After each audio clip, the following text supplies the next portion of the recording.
네, ESF 가족 여러분 안녕하세요. 네, 어제에 이어서 오늘 또 만나 뵐 수 있어서 반갑습니다. 오늘 처음으로 접속하시는 분들도 계실 겁니다. 그죠? 저는 ESF 대표 정사철이고요. 함께 학사 수양회에서 말씀을 나눌 수 있어서 감사드립니다. 여러분, 코로나로 인해서 우리 일상들이 많이 달라졌습니다. 캠퍼스 사역 환경도 많이 바뀌었고요. 무엇보다도 우리 학사님들의 삶의 현장이 많이 바뀌었으리라고 생각이 됩니다. 코로나의 영향을 별로 받지 않으시는 분들도 있겠지만 제가 알기로도 참 심각한 타격을 받는 우리 학사님들도 있는 것으로 알고 있습니다. 우리 학사님들 부디 힘내시고 하나님께서 우리 학사님들께 좋은 길과 기회와 힘을 허락해 주시기를 제가 기도하도록 하겠습니다. 우리 학사님들 올해 처음으로 학사가 되신 분들도 계시고 수십 년 동안 학사로 살아오신 분들도 계실 겁니다. 그렇죠? 오랫동안 우리 학사회 내에서 서로 알아왔지만 그렇지만 그 사람에 대해서 한마디로 줄여서 이 사람은 어떤 사람이야 라고 정의하는 것이 쉽지는 않죠. 그래서 우리가 이제 부분적으로는 정의할 수가 있다고 생각이 됩니다. 우리 정사철 목사는 키가 얼마고 성격이 어떻고 뭐 어떻고 부분적으로 하나하나는 정의를 할 수 있다고 봐요. 그렇죠? 그렇지만 그 사람의 존재 전체를 아우르는 핵심을 한마디로 딱 얘기하기는 참 이게 쉽지가 않죠. 사람도 그런데 여러분, 하나님은 어떻겠습니까?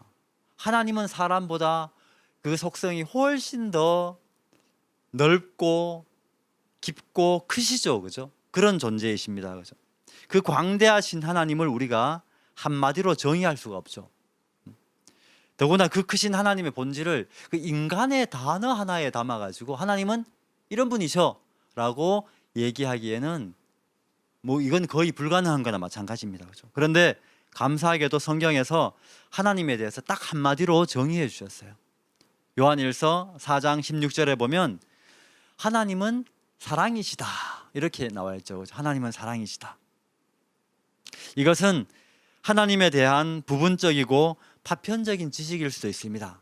그렇지만 동시에 이것은 하나님의 실체, 하나님의 존재를 가장 정확하게 잘 담아낸 그러한 명제라고 할 수 있죠. 하나님이 사랑이라는 말은 뭘까요, 여러분? 사랑은 관계잖아요. 관계. 그러니까 하나님은 천지창조 이전부터 이 삼위 하나님이 서로 관계 속에서 사랑하시면서 그렇게 자신들의 속성을 보여주셨죠. 천지를 창조하시면서부터도 마찬가지입니다. 천지를 만드셨을 때 그 사람들에게 대해서도 하나님의 그 속성대로 살아가도록 하나님께서 인간을 만드신 거죠. 그죠? 그래서 하나님과의 관계, 이웃과의 관계를 바르게 하면서 살아가도록 하나님께서는 사람을 만드셨습니다. 근데 죄가 이 관계를 파괴했죠. 사랑을 파괴했습니다. 근데 또 말씀이 이 관계를 회복시킵니다. 사랑을 구축하죠. 그죠? 여러분, 관계를 요약하면 앞서 말했던 것처럼 하나님과의 관계, 사랑과의 관계입니다. 그죠? 성경의 핵심은 바로 이것을 회복하는 거라는 거죠. 그래서 성경의 핵심을 어떤 분은 이렇게 관계라고 얘기를 하기도 합니다. 그죠? 이 두 대상을 사랑하는 것, 이 두 관계를 회복하는 것, 그것이 우리에게 필요한 핵심 사안이라는 것입니다. 물론 좀 더 들어가면 사람들과의 관계는 좀 더 포괄적이죠. 나 자신과의 관계도 될 수 있고 이웃과의 관계도 될 수 있고 또 피조 세계와의 관계도 될 수 있는 거잖아요. 그걸 다 포함하는 것이 이웃과의 관계라고 할 수 있을 것입니다. 그렇죠? 그러니까 하나님과의 관계 그리고 피조 세계와의 관계를 회복하는 것, 그 두 대상과 사랑의 관계를 구축하는 것, 그것이 핵심이라고 할 수 있습니다. 그것이 27절 말씀이죠. 오늘 살펴볼 말씀 중에 주 너의 하나님을 사랑하고 내 이웃을 내 몸과 같이 사랑하라. 이것이 신명기 6장 그리고 레위기 19장 말씀으로 성경을 한마디로 요약한 겁니다. 그렇죠? 즉 하나님 말씀의 핵심입니다. 따라서 우리가 말씀으로 돌아간다는 것은 이 구절의 의미 속으로 돌아가는 것을 의미합니다. 길을 잃고 혼동스러울 때 우리가 다시 바라봐야 할 구절이 바로 이 구절이라는 것이죠. 근데 문제는 뭐냐? 이 구절을 그렇게 잘 알고 있는 율법 교사도 사실은 이 구절로 돌아가지 못하는 사람이었다는 거예요. 자기가 돌아가야 할 근원이 무엇인지는 알고 있는데, 그런데 그것도 거의 뭐 그 박사급 전문가급으로 알고 있는 사람인데, 그럼에도 불구하고 문제는 그 사람이 그 근원으로 돌아가지 못하고 있다는 거예요. 굉장한 아이러니죠, 그렇죠? 그럼 성경을 공부할 때 우리는 이들에 대해서 마음껏 비난합니다. 바리새인, 제사장, 종교 지도자들, 뭐 서기관, 율법 교사들, 이런 사람들에 대해서 성경을 공부하는 이들은 이 마음껏 비난해도 되는 이 성경 역사의 공공의 적들이죠, 그렇죠? 근데 문제는 뭐냐면 그렇게 비난하는 우리는 더 낫냐는 거예요. 그럼 비난을 하고 비판을 한다는 것은 그들과 선을 긋는 행위입니다. 나는 그들과 달라, 이것을 천명하는 행위라는 것이죠, 그렇죠? 근데 과연 우리는 그들을 비판하고 있는 나 자신을 보면서 우리는요, 나는 그렇지 않아라고 안심할 수 있는 여러분 그런 존재들인가요, 우리가? 우리는 오늘 말씀을 살펴보면서 다시 말씀으로 돌아오기를 바라시는 그 하나님의 마음을 느껴보기를 원합니다. 먼저는 오늘 말씀에 대해서 살펴볼 것이고요, 다 잘 아는 이야기지만 그래도 오늘 말씀을 한번 살펴보기를 원합니다. 그리고 후반부에 가서는 말씀으로 살아가야 할 우리와 우리 공동체의 모습에 대해서 잠깐 한번 살펴보기를 원합니다. 오늘 살펴볼 말씀 누가복음 10장 25절부터 37절 말씀입니다. 이 말씀을, 이 본문을 우리 전문 배우들이 한번 낭독해 주겠습니다. 어떤 율법 교사가 일어나 예수를 시험하여 이르되, 선생님, 내가 무엇을 하여야 영생을 얻으리이까? 율법에 무엇이라 기록되었으며 네가 어떻게 읽느냐? 내 마음을 다하며 목숨을 다하며 힘을 다하며 뜻을 다하여 주 너희 하나님을 사랑하고 또한 내 이웃을 내 자신같이 사랑하라 하였나이다. 내 대답이 옳도다. 이를 행하라. 그러면 살리라. 그 사람이 자기를 옳게 보이려고 예수께 여짜오되, 그러면 내 이웃이 누구니이까? 어떤 사람이 예루살렘에서 여리고로 내려가다가 강도를 만나매 강도들이 그 옷을 벗기고 때려 거의 죽은 것을 버리고 갔더라. 마침 한 제사장이 그 길로 내려가다가 그를 보고 피하여 지나가고, 또 이와 같이 한 레위인도 그곳에 이르러 그를 보고 피하여 지나가되, 어떤 사마리아 사람은 여행하는 중 거기 이르러 그를 보고 불쌍히 여겨 가까이 가서 기름과 포도주를 그 상처에 붓고 싸매고 자기 짐승에 태워 주막으로 데리고 가서 돌보아 주니라. 그 이튿날 그가 주막 주인에게 데나리온 2를 내어주며 이르되, 이 사람을 돌보아 주라. 비용이 더 들면 내가 돌아올 때에 갚으리라 하였으니, 네 생각에는 이 세 사람 중에 누가 강도 만난 자의 이웃이 되겠느냐? 자비를 베푼 자니이다. 가서 너도 이와 같이 하라.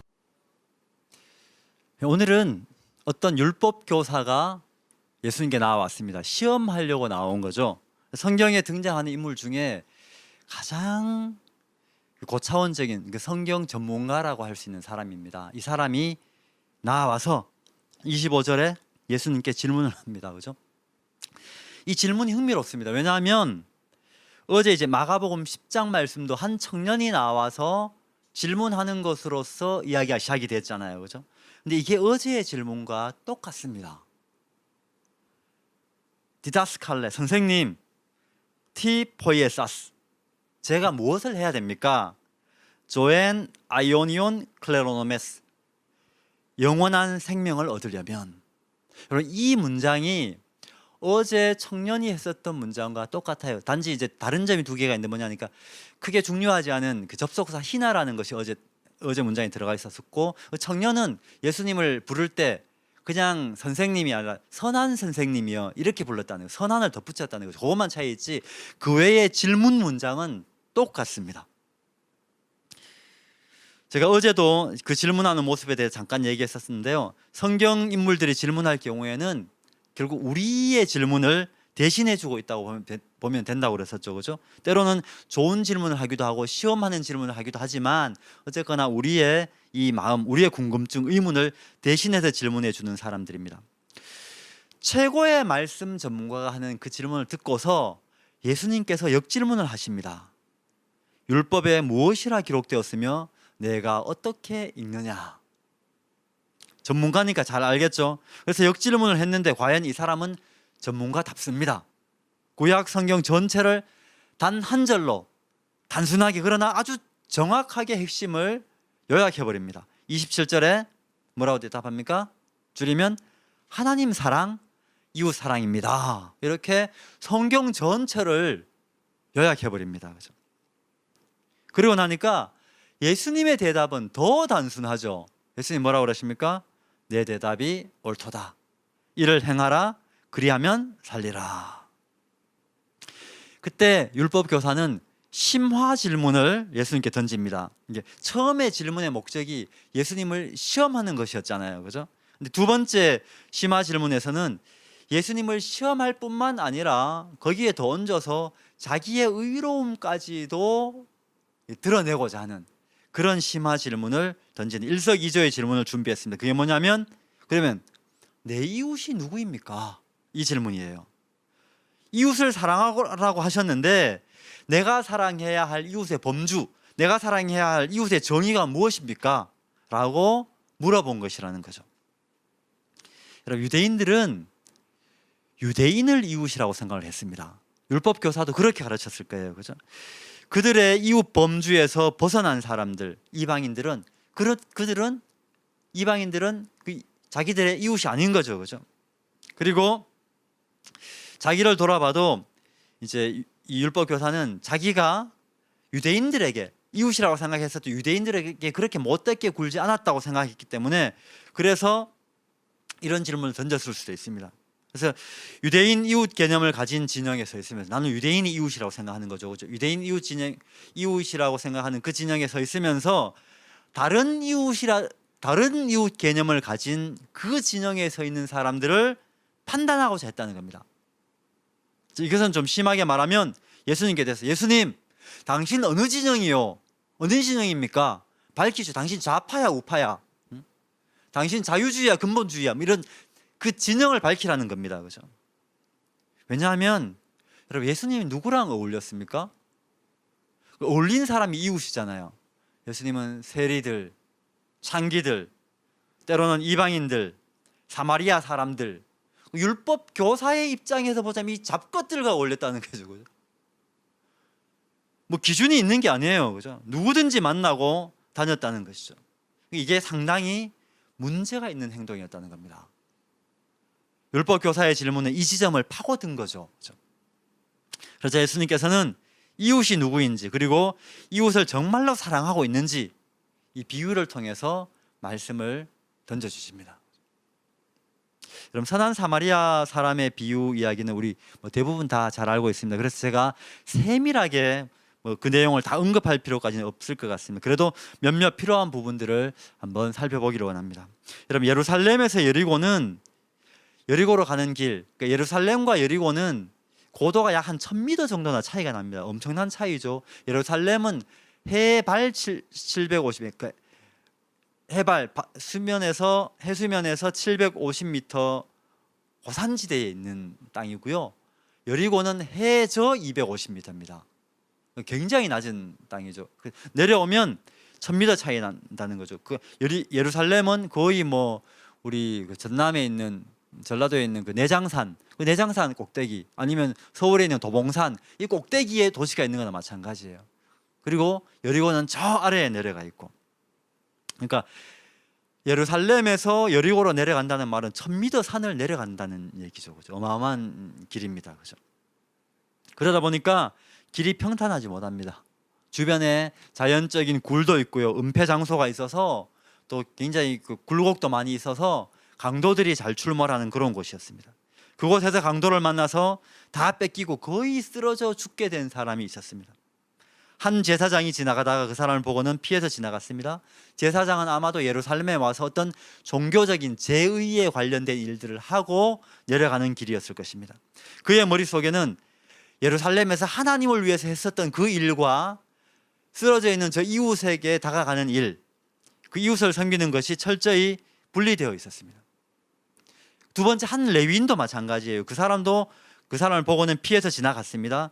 레위인도 종교적인 직무에 종사를 했을 건데, 그리고 나서 이 사람 역시도 하나님을 섬기는 것과 도움이 필요한 이웃에게 다가가는 것을 그 사람 머릿속에는 분리되어 있을 것이라는 거죠. 그죠? 이 사람들이 왜 이렇게 도움이 필요한 사람들을 그냥 지나쳤을까? 뭐 몇 가지 추측을 해볼 수는 있습니다. 시체를 만지면 이게 부정해지니까, 부정해지지 않기 위해서, 또 시체를 만지고 나면 자가 격리해야 하잖아요. 격리를 해야 되니까 불편합니다. 그죠? 상당히 번거롭죠. 그런가 하면 또 저 쓰러진 사람을 쓰러뜨린 강도가 주변에 또 숨어 있을지도 모르잖아요. 빨리 그 자리를 피해서 도망간 것일 수 있습니다. 몇 가지 이유를 생각할 수는 있습니다. 근데 정작 성경은요, 이들이 왜 이 강도 만난 사람을 피하여 지나갔는지에 대해서, 그 이유에 대해서, 그들의 사정에 대해서 전혀 어떤 설명도 하지 않습니다. 두 사람 다 똑같이 딱 두 가지 동사로 표현을 합니다. 보았다, 피하여 지나갔다. 딱 두 가지로 표현을 해요. 이것을 본 청중들은, 우리 독자들은 실망감을 느끼죠. 실망이 큰 이유가 뭡니까? 왜 그래요? 그들의 이름 때문입니다. 율법교사, 여기는 제사장, 레위인, 이들은 이스라엘이라는 사회에서는 가장 브랜드가 높은 이름을 가진 그런 집단들이었습니다. 그렇죠? 이름값이 있는 사람들이었죠. 여러분, 이름에는 책임이 따릅니다. 그 이름을 받아들인다는 것은 그 이름의 특권을 취하는 것이 아니라 그 이름이 가진 책임을 짊어지겠다는 말이거든요. 내가 대통령에 나오겠다는 말은, 출마하겠다는 말은 대통령으로서 특권을 내가 가져가겠다, 이래서는 안 되고요. 대통령으로서 책임을 다하겠다, 그런 자세가 되어 있을 때 대통령이 나올 수 있는 거죠. 그죠? 그래서 민주주의 사회에서는 누구나 대통령이 다 될 수 있지만 아무나 대통령이 되어서는 안 된다는 것이죠. 여러분, 제사장과 레위인은 사회적인 특권은 누리면서도 그 이름에 대한 책임을 지지 않으려고 했었다는 것입니다. 그렇기 때문에 우리는 실망감을 느끼는 거죠. 우리 ESF 학사라는 이름으로 우리는 살아가고 있습니다. 세상에서는 학사라는 것이 보통 명사입니다. 그러나 하나님 나라에서는 학사라는 것은 고유명사입니다. 그럼 사전에는요, 고유명사를 뭐라고 그러냐니까 어느 특정한 사람이나 사물을 다른 것과 구별하기 위하여 고유의 기호를 붙인 이름이라고 합니다. 그게 고유명사예요. 하나님은 학사라는 이름을 우리에게 고유명사로 허락해 주셨다는 것입니다. 붙여주셨다는 거죠. 그래서 학사는 하나님 앞에서 책임 있는 이름입니다.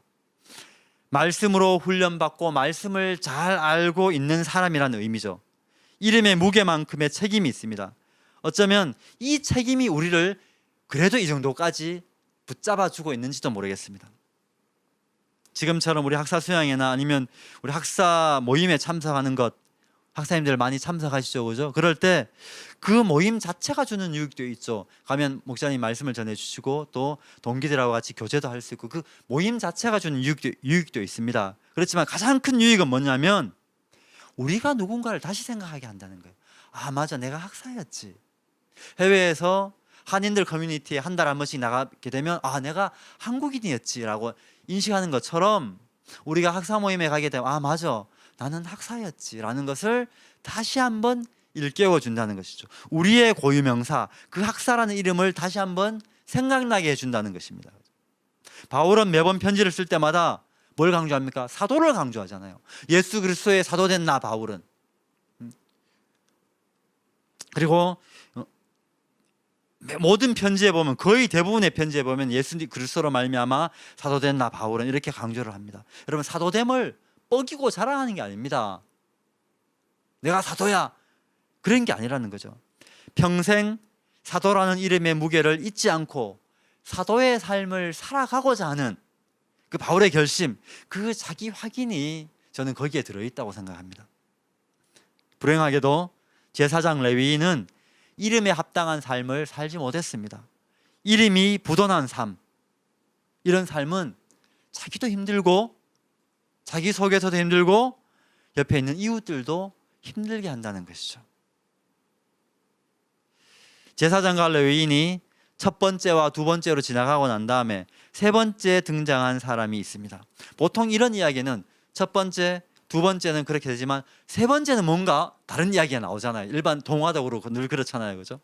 아마 청중들은 레위인과 제사장과 레위인이 지나갔으니까 세 번째는 뭔가 해결책이 있는 사람이 지나갈 거라고 생각했을 거예요. 그리고 제사장이 지나갔고 레위인이 지나갔기 때문에 세 번째는 아마 평범한 유대인이 지나갈 거다, 이렇게 예측을 하고 있었을 것입니다. 근데 뜻밖에도 세 번째 지나간 사람은 누굽니까? 사마리아 사람이었어요. 아주 뜻밖의 사람이 지나갑니다. 사마리아 사람은 유대인들이 생각하는 이웃의 그 범주 밖에 있는 사람들이었습니다. 여러분들 잘 알다시피 사마리아 사람들은 2000년 전에 그 당시에 인종차별의 희생자들이잖아요. 문화와 혈통이 혼합된 사람들이라고 해서 유대인들이 아주 싫어하고 멸시했던 이들이 사마리아 사람들입니다. 어떻게 하든지 상종하지도 않고 아주 마주치려고도 하지 않고 그 땅으로 지나가려고도 하지 않았었잖아요. 그죠? 근데 이런 사마리아 사람이 그 길에 등장합니다. 그리고 그의 첫 반응, 그 사마리아 사람이 강도 만난 사람을 봤을 때 그 첫 반응도 역시 앞 두 사람들과 같이 두 단어예요. 두 단어. 첫 단어는 앞 사람들과 똑같았습니다. 보았다라는 동사예요. 그리고 두 번째 단어는 그들과 완전히 다릅니다. 불쌍히 여겼다라는 동사입니다. 그래서 앞에 두 사람의 동사 보았다, 피하여 지나갔다와 달리 보았다, 불쌍히 여겼다, 이렇게 연결된 거죠. 그러다 보니까 앞에 두 사람의 동사는 동사 두 개에서 끝이 나버려요. 보았다, 피하여 지나갔다, 거기서 끝이 난다는 거죠. 그러나 사마리아 사람의 동사는 그 두 동사에서 끝나지 않습니다. 그 다음 절로 동사는 계속 파생이 되죠. 불쌍히 여기는 그 마음이 새로운 동사를 막 만들어내요. 여러분, 엄청난 동사가 막 쏟아져 나옵니다. 그 다음부터 불쌍히 여겨서 그 다음에 어떻게 합니까? 한번 보십시오. 그 다음 동사가 뭐가 돼요? 가까이 가다, 기름과 포도주를 붓다, 싸매다, 짐승에 태우다, 주막으로 데리고 가다, 돌보아 주다. 그리고도 계속 이어지죠. 그 뒤에도 두 데나리온을 취하다, 주막 주인에게 주다, 돌봐달라 말하다, 추가 비용은 오는 길에 지불하겠다. 여러분, 앞에 두 사람은 두 동사에서 끝이 나버렸습니다. 그러나 사마리아 사람은 두 동사에서 끝이 나지 않고요, 두 동사 뒤에 무려 10개의 동사들이 연이어서 뒤따라 나옵니다. 여러분, 앞선 사람들은 왜 이 두 동사에서 끝이 나버렸을까요? 왜 그랬을까요? 첫 번째 동사인 보다 이후에, 첫 번째 이 사람들 봤잖아요, 그죠? 보다 이후에 이 사람들도 사람이라면 순간적으로 열심히 생각했을 거예요, 이 사람들도, 그죠? 거기에는 그 사람들 그 생각에는 지금까지 자기가 살아왔었던 경험, 지식, 세계관, 안전감각, 이익감각, 이 모든 것들이 종합이 된, 정말 어쩌면 슈퍼컴퓨터보다도 더 빠른 연산이 보고 난 다음에 그 머릿속에서 일어났을 것이라는 거죠. 엄청난 계산이 작용했을 것이라는 겁니다. 그리고 나서 결론을 내리죠. 어떻게 해요? 반대쪽으로 피해서 지나가는 것으로. 피해서 지나간 건지 피해서 돌아간 건지는 의견이 좀 분분합니다만 어쨌든 도와주지 않고 지나가는 겁니다. 그렇죠? 그럼 세 번째 사마리아 사람도 마찬가지였을 것입니다. 첫 번째 동사인 보다 이후에 순간적으로 열심히 생각했을 거예요. 이 사람도. 이 사람도 역시 자기의 경험, 자기의 지식, 자기의 안전 감각, 모든 것들을 가지고 정말 슈퍼컴퓨터보다 더 빠른 머리로 생각을 했을 것입니다. 그런데 머릿속에 그 생각하는 반응보다, 생각보다도 먼저 반응하는 것이 뭡니까? 그의 마음이었어요. 불쌍히 여겼다는 동사는 머리에서 나오는 동사가 아닙니다. 이 동사는 이 기본형이 여러분 많이 들어오셨겠지만 스플랑크니조마이, 이 뭡니까? 불쌍히 여겼다, 동정심을 가졌다는 말인데 실제 원어의 뜻은 내부가 움직였다, 내장이 뭉클거리고 움직였다라는 뜻이거든요. 그러니까 머리가 생각하기 이전에 그 사람의 뇌가 슈퍼컴퓨터와 같은 엄청난 연산작용을 하고 있는데 그 속도보다 더 빨리 그의 마음이 먼저 움직여버린 거예요. 뇌에서 작용보다 마음의 작용이 먼저 일어나 버린 거죠. 더 빠른 속도로 반응해 버린 겁니다. 왜 이 두 부류의 사람들은 왜 이런 차이가 있을까요? 왜 앞선 두 사람은 머리가 먼저 움직여 버렸고 머리 속도가 빨라 버렸고 사마리아 사람은 왜 먼저 마음이 움직였을까요? 여러분, 앞선 두 사람은 뭐 태어날 때부터 아주 그냥 냉혈한이었습니까? 그런 게 아니죠. 이들을 보면서 우리는 한 가지 사실을 알 수 있습니다. 안 쓰는 근육은 쇠퇴한다는 거예요, 여러분. 쓰지 않는 근육은 쇠퇴합니다. 자주 쓰는 근육은 발달합니다. 이것을 저는 개인적으로는 여러분 프랑스 생물학자 아시죠? 라마르크. 저는 이것을 영적 라마르키즘이라고 합니다. 영적 용물영설이라는 거죠. 내가 쓰는 영적 근육이 발달한다는 거예요. 쓰지 않는 것이 쇠퇴한다는 것입니다. 앞에 두 사람은 평소에 이웃사랑 근육을 단련하지 않았을 것입니다. 쓰지 않았어요. 아마도 존경받고 대접받고 우대받고 받고 그러다 보니까 받는 근육은 놀랍게 발달했는데 주는 근육은 완전히 쇠퇴해버렸다는 거죠. 제사장, 레위인들이. 그러니 줄 마음이 남아있지 않습니다. 속에 움직일 마음이 남아있지 않아요. 이름값만 남아있고 주는 근육은 사라져버린 사람들, 예수님은 성경에서 그들을 혹독하게 비판하셨습니다. 하지만 이름값이 없는 한 사람, 아니 이름값이 없는 정도가 아니라 이름으로 인해서 오히려 고통받았던 그 사마리아 사람, 그 사람은 늘 주는 근육을 단련하고 있었을 것입니다. 그가 사용했던 동사들은 평소에 그가 늘 익숙하게 사용했었던 동사일 거라는 거예요. 그럴 가능성이 엄청 높다는 것이죠. 여러분, 우리는 지금 우리는 살아가면서 어떤 동사를 가장 자주 사용을 하고 계세요? 우리는 무슨 동사를 사용하고 있습니까? 우리는 지금 어떤 근육을 자주 사용하고 있습니까? 내가, 그리고 우리 가정이 가장 잘 사용하고 있는 동사, 가장 잘 사용하고 있는 근육, 그것이 무엇입니까? 사마리아 사람은 뇌 근육보다 그 마음 근육이 먼저 더 빨리 반응하는 사람이었던 것이죠. 여러분, 사실 예루살렘에서 여리고로 내려가는 그 도로는, 그 길은 관광도로가 아닙니다. 멋진 광경이 있는 길도 아니고요, 급격한 내리막길에다가 아주 위험하기까지 했어요. 뭐 커브도 있고. 이런 길은 한가하게 여행 다니는 길이 아닙니다. 그렇죠? 여기 성경에 보면 어떤 사마리아 사람이 여행하는 중 거기 이르러 이렇게 나오는데, 여기서 여행이라는 것은 우리가 요즘 말하는 해외여행, 트래블을 말하는 게 아니죠. 여기서 보면 journey라고 쓰여져 있는데, 즉 관광여행 다는 게 아니라 어떤 목적을 가진 여정이란 말이죠. 그러니까 이 사람이 사업이든 출장이든 아니면 집안일이든 어떤 목적을 가지고 가는 사람이었다는 겁니다. 그 길은 주변을 둘러보는 게 목적이 아니라 빨리 지나가는 게 목적이에요. 위험하니까. 그렇죠? 안전하게 최대한 빨리 통과하는 게 목적입니다. 그러니 그 길을 지나가는 사람을 멈춰서 세우기는 굉장히 힘든 거죠. 마치 고속도로랑 같아요. 그죠? 시골 도로는 경치를 이렇게 보면서 가기 때문에 멈춰서기 쉽죠. 그러나 고속도로는 어떻습니까? 정말 빠른 속도로 목적을 향해 달려가기 때문에 그 가는 차를 세우기가 굉장히 힘든 거죠. 그죠? 이것은 마치 우리 인생길과 비슷합니다. 사람들은 앞으로 나아가는 본능에 충실합니다.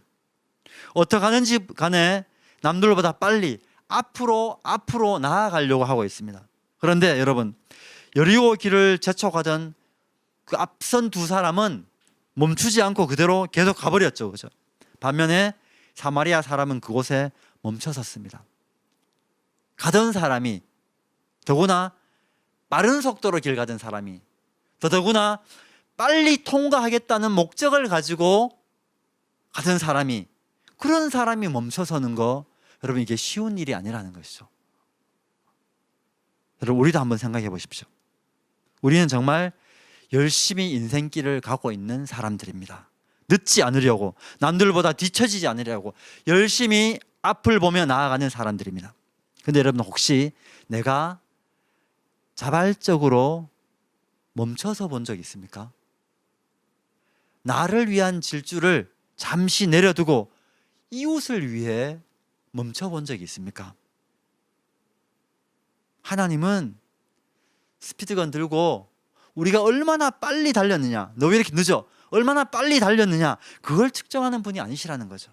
어쩌면 반대로 하나님은 너는 얼마나 멈춰보았느냐, 이것을 물어보시는 분이십니다. 한 달 전에 한 가지 좀 안타까운 뉴스가 있었습니다.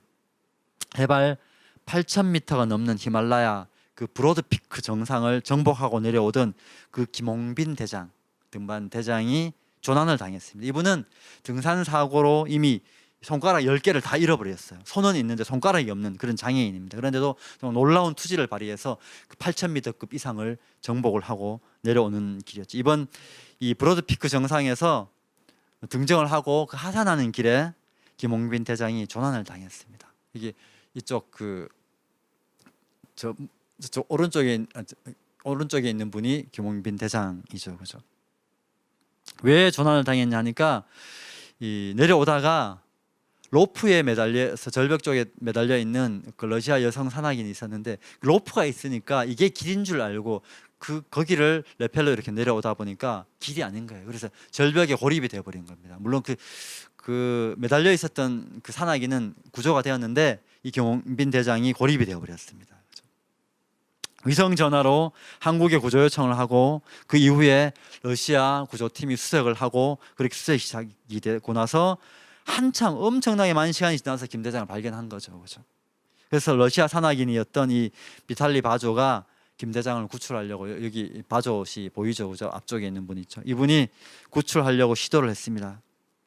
결론적으로는 결국에는 안타깝게도 구조하는 도중에 이 얼어 있었던 그 등간기라는 게 이게 이제 끊어지면서 그러면서 김홍빈 대장이 크레바스 아래로 떨어져서 추락을 했습니다. 그 이후에는 실종이 됐고 아마 사망한 것으로 추정이 됩니다.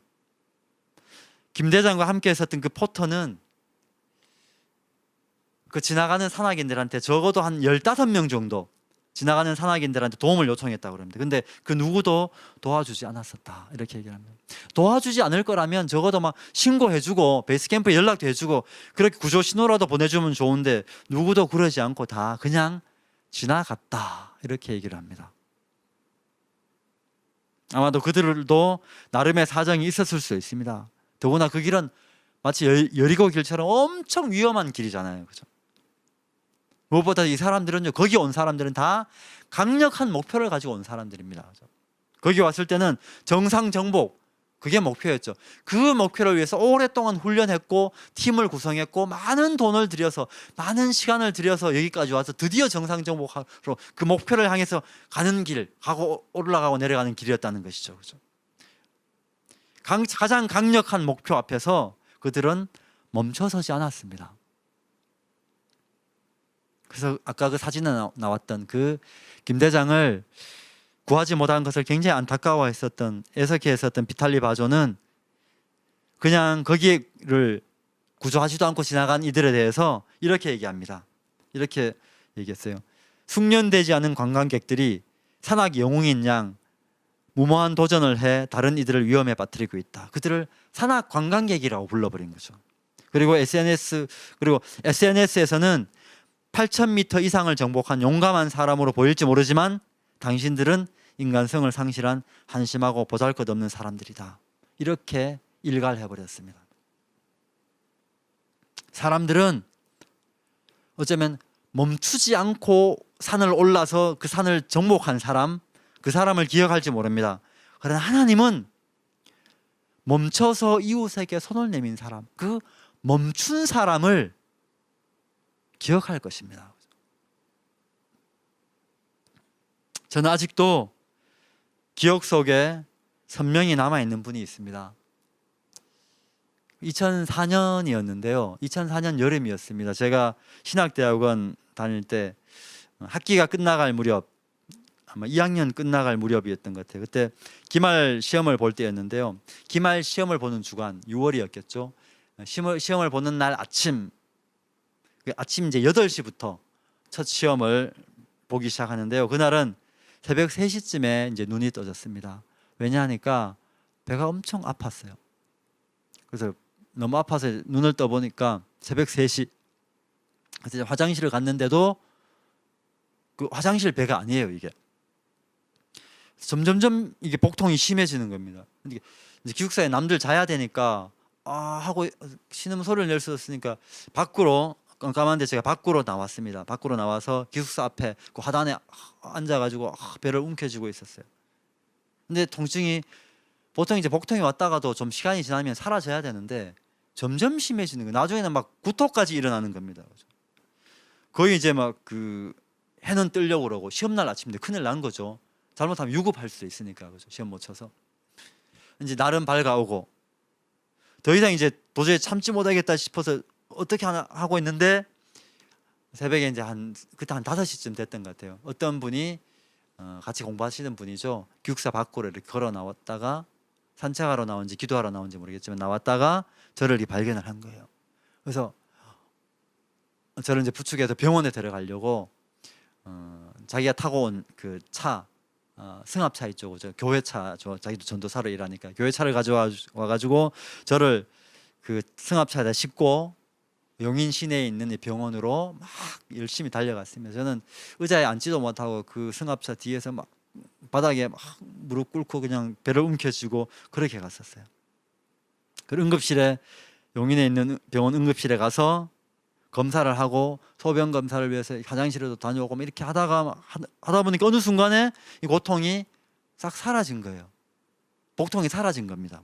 나중에 알고 보니까 이게 제가 처음 겪었었던 요로결석이라는 거였어요. 야, 이게 이렇게 고통스러운 거구나 그때 처음 알았습니다. 근데 다행히 이제 그 결석이 자연스럽게 빠져나왔던 것 같아요. 그러니까 아무런 고통이 느껴지지 않게 됐던 거죠. 사실 응급실에 가서 제가 함께 왔던 분한테는 빨리 들어가셔서 시험이 있으니까 빨리 시험 치시라고 그렇게 했는데 그분은 아니 괜찮다고, 내가 치료받을 때 끝까지 자기가 함께 있겠다고 거기 남아 계셨던 거예요. 그래서 모든 치료나 해결이 다 되고 난 다음에 다시 그분과 함께 학교로 이렇게 돌아왔는데 시험 치기 직전에 딱 도착을 한 거죠. 그래서 이제 무사히 시험을 치르고 학기를 잘 유급하지 않고 잘 마무리를 했습니다. 그때 제가 다녔었던 그 신학대학원의 목회자 지망생이죠. 그들이 약 한 400명 정도, 한 학년이 400명 정도 됐습니다. 거기에는 400명 정도 되다 보니까 공부와 관련해서는 정말 날고 기는 대단한 사람들이 많이 있었습니다. 400명 중에 1, 2, 3등을 다투는 사람들이죠. 그죠? 그들은 뇌 근육이 최고로 발달한 사람들이, 정말 공부 잘하는 사람들이 많이 있었습니다.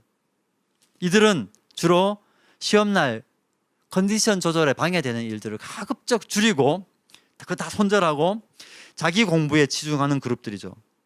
저도 그 사람들하고 같이 어울리면서 치열하게 공부 경쟁하면서 그렇게 학교를 다녔는데 제 기억에 가장 강렬하게 남아있는 분은 저를 태우고 병원으로 달려갔었던, 그리고 끝까지 있어줬었던 그 선한 사마리아인이었어요. 사실 저도 그때 좀 충격이었습니다. 뭐냐면 그분은 저한테 어떤 충격을 줬냐니까, 내가 이 신학 공부를 하고 하나님이 말씀 신학을 공부하는 것이 왜 하느냐에 대해서 목적을 다시 한번 더 되돌아보게 해줬습니다. 내가 왜 이 신학을 공부하고 왜 살아가는지를 되돌아보게 했다는 거죠. 뇌 근육 단련에만 관심이 있고 마음 근육은 쇠퇴하고 있는 게 아닌가, 내가 그것을 다시 한번 생각하는 그러한 사건이었습니다.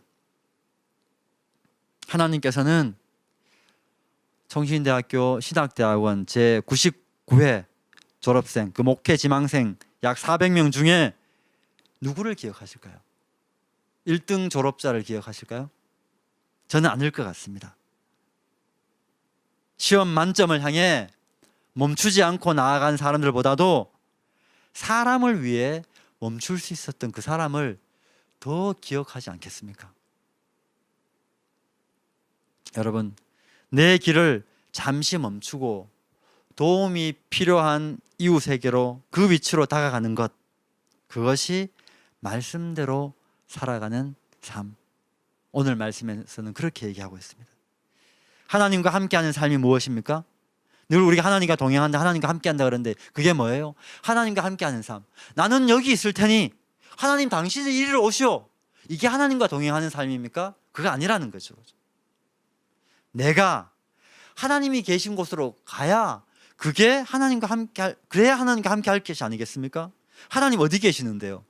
강도 만나 쓰러진 사람과 함께 계시는데, 그곳에 하나님이 계시는데 그곳을 회피해서 지나간다는 게 뭔 말입니까? 하나님과 함께 하지 않겠다는 얘기예요. 그죠?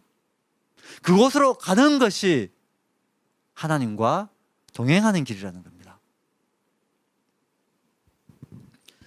일본 그 오사카에 가미가사키라고 하는 지역에 있는 그 안식의 집이 있다는 곳, 그런 곳이 있다고 합니다. 그곳에 보면, 이곳은 이제 불황자, 노숙자들 뭐 섬기고 이런 그곳에는 불황자, 노숙자들이 많아서 그런 사역들을 하는 곳인데요.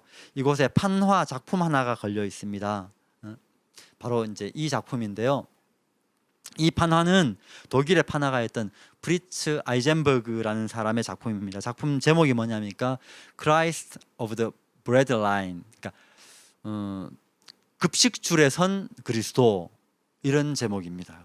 추운 겨울에 무료 급식소 앞에 서 있는 그 노숙인들을 보면서 이 시대에 예수님은 어디 계실까, 이걸 떠올리면서 만든 작품인 것 같아요. 그래서 예수님은 이 시대에 빵을 나눠주시는, 구호하시는 그런 모습으로 존재하실까? 그게 아니라는 것이죠.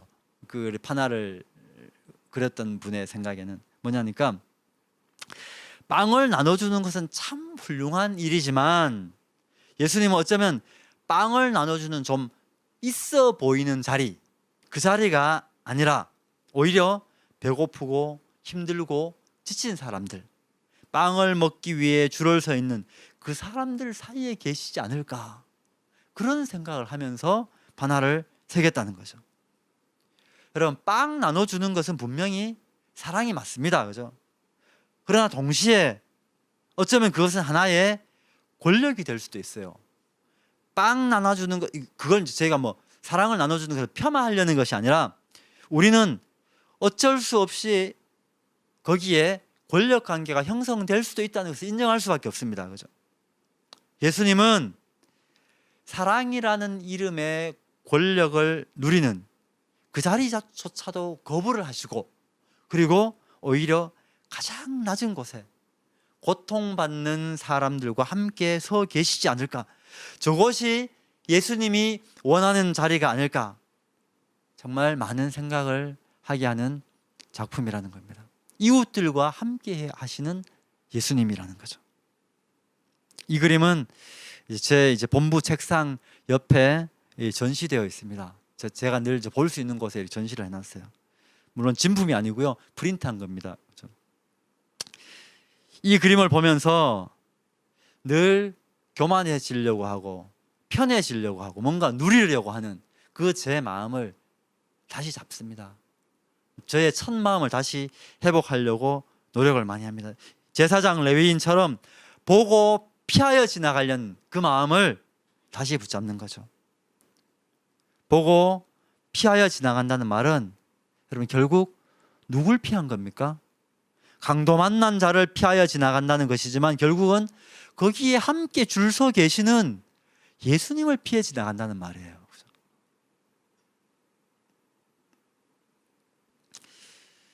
혹시 그림이 필요하신 분은 저한테 카톡을 보내주시면 제가 파일을 보내드리도록 하겠습니다. 위의 그림을 다시 한번 생각해 보면, 여러분, 이 시대에는 예수님이 계신 곳이 어디겠습니까? 우리는 이 시대에 예수님이 계신 것을 쉽게 생각해 볼 수 있습니다. 저는 아까 그 그림이 Christ of the bread line, 그 급식 줄에 선 예수 이거였는데요. 저는 요즘 시대로 좀 치환해 보자면 이렇게 생각해 볼 수 있는 것 같아요. Christ of the resume line, 이력서 줄, 자기소개서 줄, 그 줄에 서 계신 예수님. 무슨 말이냐면 그 이력서를 들고 자소서를 들고 그 좁은 사회 문 앞에 서 있는 젊은 세대들, 그 절망의 줄 가운데 혹시 예수님이 서 계시지 않을까? 이 시대 20대 청년들과 얘기를 나눠보면 이 시대가 그들에게 얼마나 혹독한지를 확실히 느낄 수가 있습니다. 여러분, 살 길이 보이지 않는다고 합니다. 마치 여리고로 가는 길에 강도를 만난 그런 사람들 같습니다. 옷을 벗기고 때려 거의 죽은 사람 같습니다. 거의 죽었다는 말은 여러분 헬라어, 이 성경 헬라어 말씀에도 그렇고 영어도 그렇고 정확히 말하면 뭐냐, 그러니까 반이 죽었, 그 단어 뜻이 반이 죽었다 이런 말이에요. half dead 이렇게 나와 있습니다. 절반은 죽었고 절반은 살아있다. 정말 심각한 상태라는 거죠, 그렇죠? 물론 다른 세대들도 다 자기들 세대만큼의 어려움이 있습니다. 노년 세대는 노년 세대만큼, 중년 세대는 중년 세대만큼 다 어려움들이 있습니다. 그럼에도 불구하고 이 시대 청년들, 앞으로 살아갈 날이 많이 남아있는 이들의 상황은 정말 많이 힘들어 보입니다. 이들 세대들의 아픔 앞에 잠시 멈춰서 우리가 귀를 기울여 줘야 되겠습니다. 저도 이 청년들의 진로를 위해서 제가 할 수 있는 것은 열심히 알아보고 있습니다. 어떻게 하는 것이 이 청년들의 인생을 가장 잘 준비시켜 줄 수 있을까? 사실 저도 큰 고민입니다. 하지만 여러분, 저와 우리 20대 청년들의 그 차이가 뭔지 아세요? 저와 20대 청년들의 차이? 여러분, 좀 이상하게 들릴지 모르겠지만 저는 취업이 된 사람이고 우리 20대 청년들은 그렇지 못하다는 말입니다. 무슨 말이냐면 저 역시도 이 시대 그 청년들의 고단한 삶의 무게를 정확하게 똑같이 그렇게 완전히 이해하지는 못한다는 거죠. 그 점이 굉장히 미안하고 때로는 참 안타까운 생각이 들기도 합니다. 그들이 서 있는 그 절망의 줄 가운데 예수님이 함께 서 계십니다.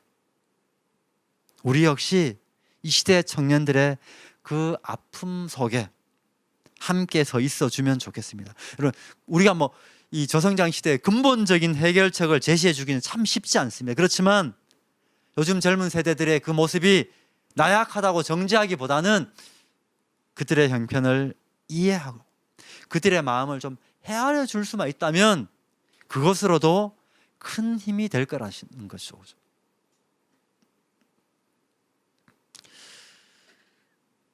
스페인의 청년들은 우리보다 더 힘든 것 같습니다. 요즘 이 스페인 청년들이 스페인 내에서 진로를 찾기보다는 그게 너무 힘드니까 다 해외로 떠난다고 그래요. 젊은 청년들이 다 해외로 떠나버린다는 겁니다.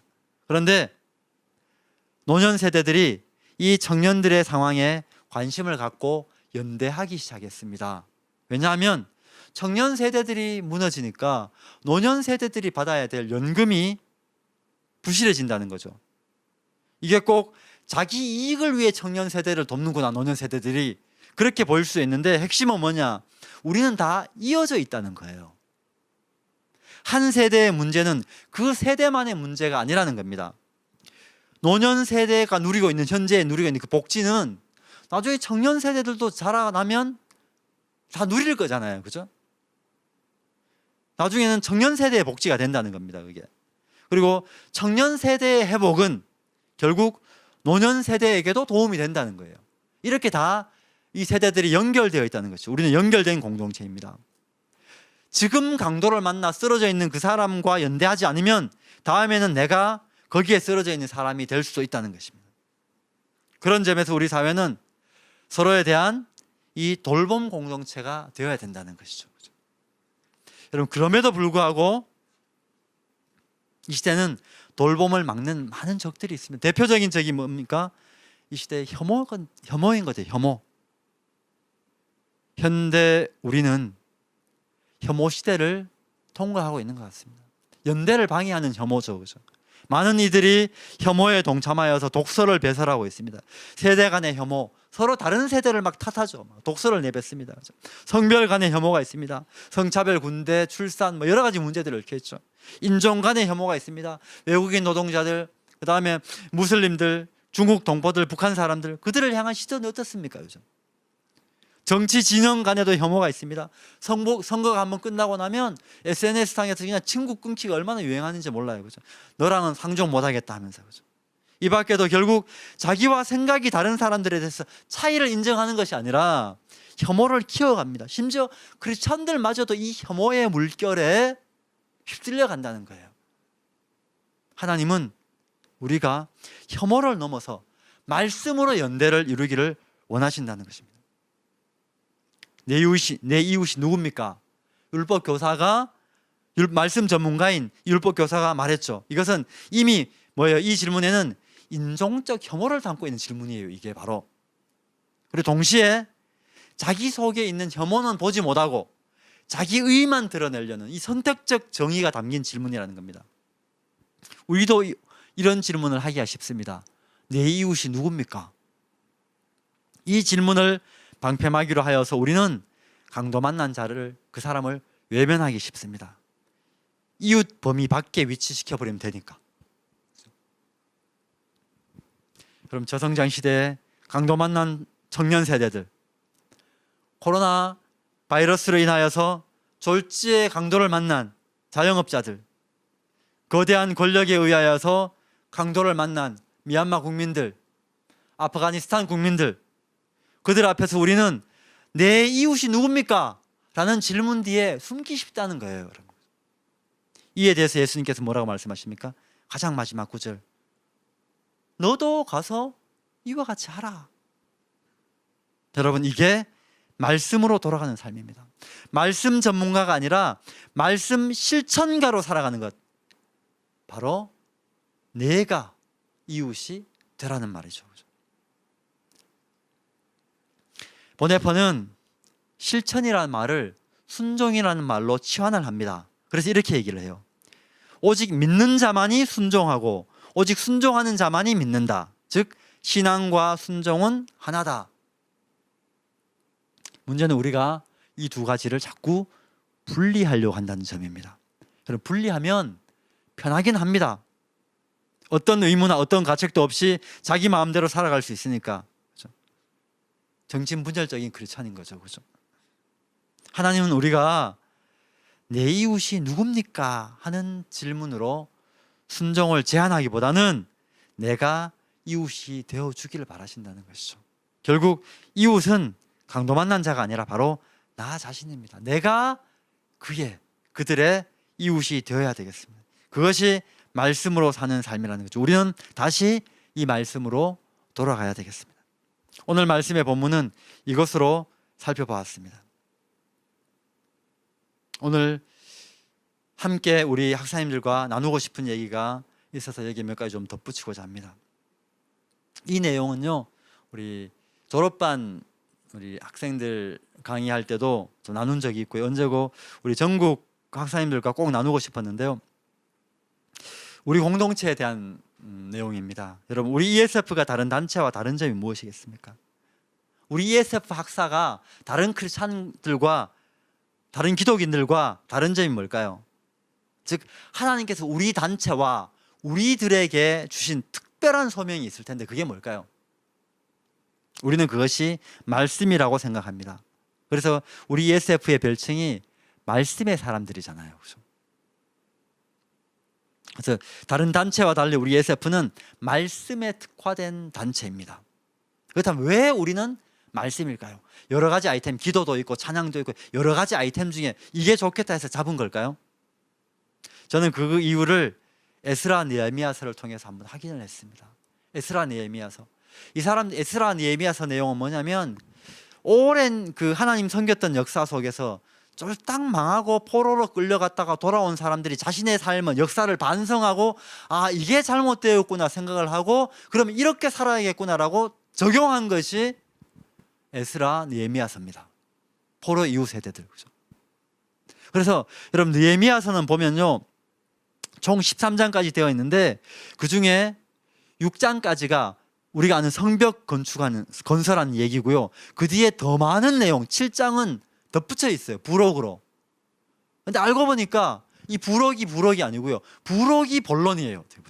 우리는 느헤미야서 하면 앞쪽에 성벽을 건축하는 얘기로 알고 있는데 실제로는 그 뒤에 나온 더 많은 분량에 있는 그 얘기가 훨씬 더 본론이라는 겁니다. 거기에 뭐가 나와 있습니까? 여러분 잘 알듯이 수문학 광장에 모여서 성경을 읽어주고 해석해주고 그 말씀을 듣고 감동이 되어서 기도하고 울고 말씀으로 되돌아가는 운동, 그게 느헤미야서 뒤쪽에 계속해서 나오고 있습니다.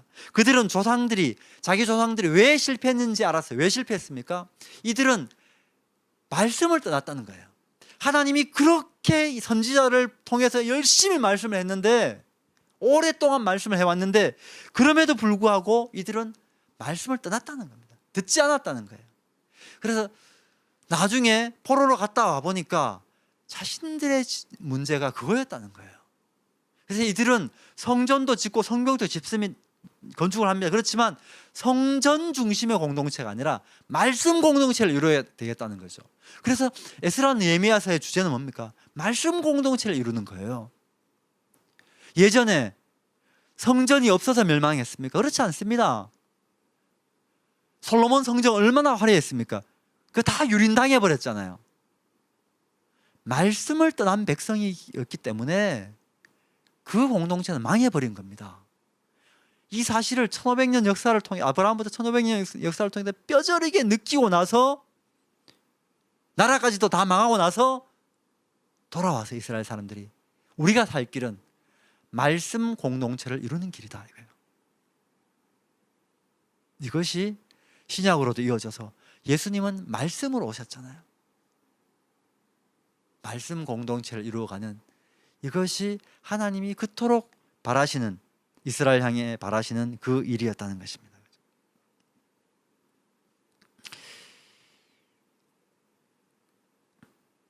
결국 ESF의 사명은 여기에 기초합니다. 우리는 사회의 모든 분야에서 총체적인 복음을 구현하는 일, 이 일을 당연히 해야 됩니다. 그러면서도 특별히 우리 공동체에 주신 사명, 이 사명인 말씀 공동체를 이루는 것, 이것을 해 나가야겠다는 것입니다. 저는 우리 학사님들이 있는 곳에서 이런 말씀 공동체 운동이 일어나기를 바랍니다. 저는 사실 우리 학사님들이 너무 아깝습니다. 너무너무 아까워요. 왜냐하니까 말씀으로 훈련된 이런 고급 자원들이 자기들 스스로 자기의 가치를 너무 낮게 평가를 하고 있다는 거예요. 나는 못해, 나는 안 돼 하면서. 그러다 보니 훈련된 말씀을 이 세상에 미처 나누지 못하고 사용하지 못하는 경우가 많습니다. 여러분 뭉쳐야 찬다 뭐 그런 예능들도 있는 것 같은데 농구 선수가 축구하고 축구 선수가 탁구하고 뭐 이렇게. 여러분 축구 선수가 축구를 하면 얼마나 잘하겠습니까? 그죠? 축구 선수는 축구를 해야죠. 그죠? 우리 학사님들이 있는 곳에서 말씀 공동체를 이루어가는 일들이 저는 일어났으면 좋겠습니다. 이것이 우리 ESF 출신들이 가장 잘할 수 있는 일이다. 그죠? 그리고 뿐만 아니라 이것이 하나님께서 이스라엘 역사를 통해 보여주신 성경의 핵심 결론이라고 생각할 수 있습니다. 그래서 앞으로 여러 다양한 실천 방안들이 있겠지만 지금 몇몇 지구가 동참하여서 선제적으로 우리 학사님들을 외부인들과 연결하여서 1대1로 성경을 공부할 수 있는 그런 프로그램들을 우리 학사사역부에서 추진을 좀 하고 있습니다. 외부에서 그렇게 하고 싶어하는 수요들이 꽤 있습니다. 그죠? 그럴 때 우리 학사님들이 말씀으로 사람을 도울 수 있는 그러한 헌신을 해주셨으면 좋겠습니다. 저는 그것이 점점 확대되어져 가서 곳곳에서 말씀이 뿌려지고 선포되는, 그래서 그곳에 변화가 일어나는 그런 일들이 일어났으면 좋겠습니다.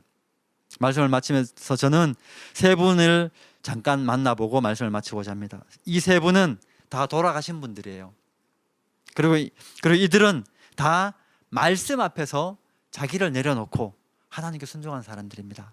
첫 번째가 모세인데요. 모세 하나님께 나올 때 어땠습니까? 하나님이 모세를 헤드헌팅한 거잖아요. 싫다는 사람을 어떻게든지 찾아가 가지고 막 열심히 발탁하셨잖아요. 그래서 막 나는 입이 뻣뻣합니다 막 하는데도 불구하고 하나님께서 지팡이를 뱀으로 바꾸기도 하시면서 막 엄청나게 노력을 많이 해서 출애굽기 3, 4장에서 길게 긴 그 본문 속에서 모세를 당겨왔습니다. 그죠? 어렵게 모세를 스카웃했습니다. 그러니까 모세가 어쩔 수 없이 응했죠. 하나님이 이렇게까지 자기를 원한다는데. 그렇게 해서 평생을 헌신을 했습니다. 40년간 이스라엘을 출애굽시키고 광야길을 인도해서 가나안 땅 바로 앞에까지 왔는데 하나님이 뭐라 그럽니까? 너 여기 들어가지 마라. 너는 여기에 들어갈 수가 없다. 모세가 얼마나 섭섭했겠습니까? 어쩌면 그게 가나안 땅에 한번 들어가 보는 게 자기 필생의 비전, 최고의 소망이었을 수 있는데 하나님 거기서 막아버립니다. 그런데 아무 말 없이 모세는 하나님의 말씀을 받아들입니다. 그곳에서 자신의 삶을 마감하죠. 여러분 이게 말이 쉽죠.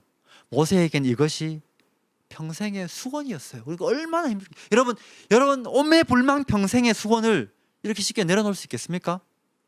그런데도 받아들이잖아요. 어떻게 그럴 수 있습니까? 나의 욕심, 나의 욕망, 나의 계획, 나의 목표, 나의 자아 성취보다 더 중요한 게 하나님 말씀이었다는 겁니다. 말씀 앞에서 어떤 것도 내려놓을 수 있었다는 거죠. 저는 모세가 속으로 마음이 얼마나 아팠을까. 근데 모세는 진짜 말씀으로 돌아와 인생을 마감합니다. 두 번째 사람도 마찬가지예요. 여러분 두 번째 사람 다윗인데 전쟁터에서 평생 피 흘려가면서 고생해가면서 이스라엘 왕국을 딱 세웠습니다. 그리고 돈도 많이 모으고 재료도 많이 모아서 자 이제 하나님 제가 하나님 집 성전을 짓겠습니다 하고 했는데 하나님 뭐라 그럽니까? 하지 말래요. 너는 피를 많이 흘려서 안 되겠다. 야. 너 하지 말고 네 아들 때 해라.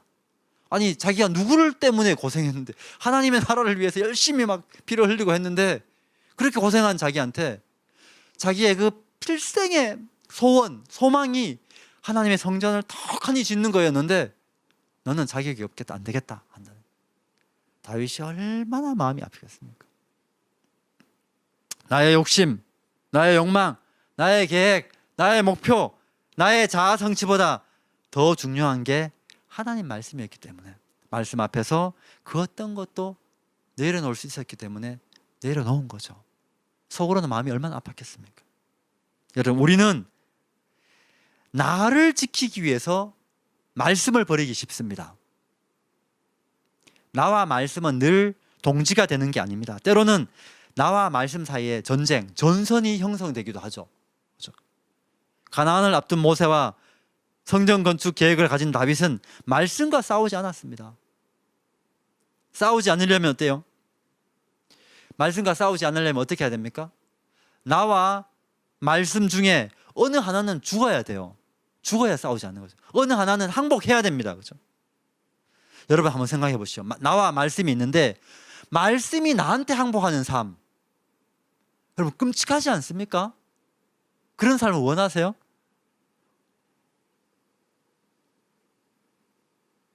저는 생각만 해도 끔찍합니다. 그런데 많은 이들이 그렇게 극도로 위험하면서도 편한 삶을 살아가려고 하고 있습니다. 말씀이 나에게 복종하라는 거죠. 여러분 반대로 내가 말씀에 항복하는 삶, 이거 엄청 불편합니다. 특히 결정적인 순간에 항복해야 할 때는 너무 마음이 힘들어요. 그런데 이 불편이야말로 우리의 행복이라는 거죠. 우리가 그걸 느껴갈 때 말씀으로 사는 맛을 느끼게 될 겁니다. 우리가 그 맛을 누릴 수 있어야 되겠습니다. 제가 3명을 만나본다고 했는데 세 번째 사람, 이 세 번째 분은 마지막으로 만나볼 분은 올해 6월 초에 돌아가신 고 최윤호 학사님입니다. 동대문 지구 학사님이셨고 회계사였습니다. 우리 ESF뿐만 아니라 여러 기독교 단체에 그 오랫동안 회계에 관련된 도움을 제공해 주시고 굉장히 헌신을 많이 해주셨어요. 돌아가시기 전에 약 한 2년 정도 암투병을 하고 계셨는데 너무 좀 일찍 돌아가시긴 했지만 좀 2년 정도 암투병을 하고 계셨고요. 그때 우리 최윤호 학사님 아들이 부모님에 대한 다큐를 만들었어요. 평소에 부모님의 삶을 좀 알아보고 싶어서. 그래서 아름다운 정직이라는 제목으로 만든 다큐인데요.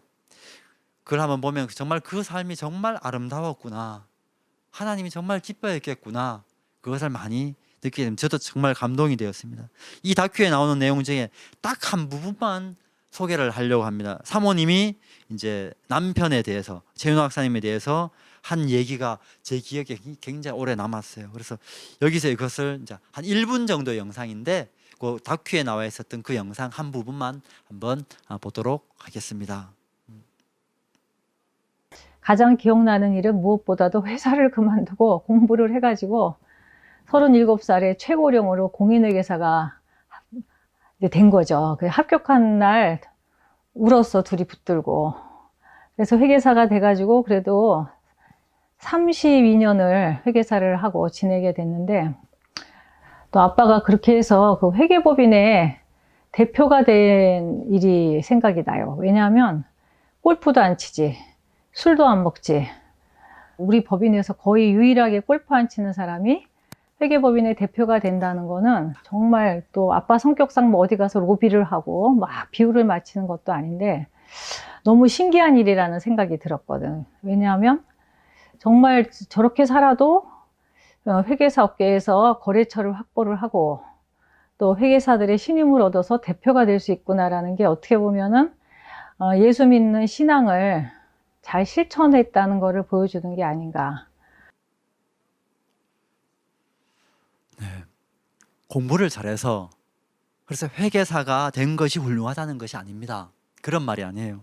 더구나 회계법인의 대표 자리에까지 대단하네, 그게 대단하다는 것이 아닙니다. 그 삶이 말씀대로 살아왔다는 것, 그것이 진한 여운으로 남아 있습니다. 우리가 어떤 위치에서 어떤 일을 하든지 간에 말씀대로 살아왔다면 하나님은 그것을 원하는, 어느 자리에 올랐다 이게 아니라 말씀대로 살아오는 삶, 그것을 보시고 하나님께서 기뻐하실 거라는 것이죠. 한나 박사님의 이야기만 이 마지막으로 해야 하고 이제 마쳐야 해서 아쉽지만, 저에게 정말 시간만 준다면 제가 아는 정말 주변에 있는 많은 학사님들 얘기를 저는 밤새도록 할 수 있습니다. 정말 말씀을 사랑하며 말씀대로 살아가는 학사님들 제 주변에 정말 많이 있습니다. 어쩔 수 없이 한 분 학사님에 대해 얘기했지만, 여러분, 우리가 최윤호입니다. 여러분, 우리 학사님들이 최윤호입니다. 우리 학사님들 힘든 시대 맞습니다. 그래도 다시 말씀 붙잡고 그 말씀 붙들고 우리 한번 살아가야 되겠습니다. 오래도록 남는 것은 그 사람의 성과가 아닙니다. 그가 얼마나 말씀대로 살았는가, 말씀대로 살았던 그 삶이 오랫동안 지난 여운으로 남게 되는 것이죠. 우리 학사 수양회는 이제 이 이틀로 마치게 됩니다.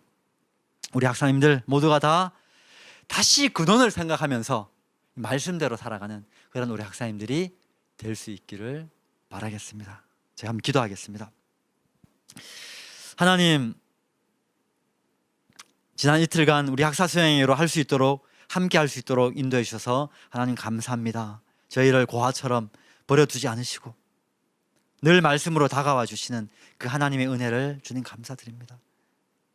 여리고 길, 그 험한 길과 같은 인생 행로, 하나님 정말 어떤 상황 만날지 정말 한 치 앞도 알 수 없는 것이 우리들의 인생입니다. 하나님, 저희가 다시 한번 저희들의 흐트러진 그 삶 메모새, 그것을 여미고 하나님의 말씀으로 살아가기를 원합니다.